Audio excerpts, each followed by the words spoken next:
Nottetempo ignoti a Rossano hanno sostituito il tricolore che sventolava sul monumento degli Alpini con una bandiera del Veneto. Il fatto ha suscitato la reazione rabbiosa del sindaco Morena Martini. Il gesto di ieri sera è da condannare al 100%. Non ci sto con chi dice che è stata una bravata. Una bravata è andare e togliere così una bandiera che è a portata di mano. Mentre la nostra bandiera italiana era ben issata sull'alto del nostro pennone in Piazza Europa davanti al monumento degli Alpini.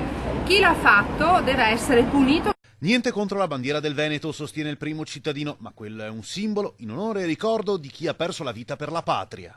Io non ho nulla contro le bandiere del Veneto, una campeggia in tutte le nostre istituzioni, in comune, nelle scuole ci sono le 3 bandiere, l'italiana, l'europea e la bandiera del nostro Veneto. Sostituire la bandiera italiana con quella del Veneto ha un termine soltanto per essere descritte, cioè vilipendio alla bandiera.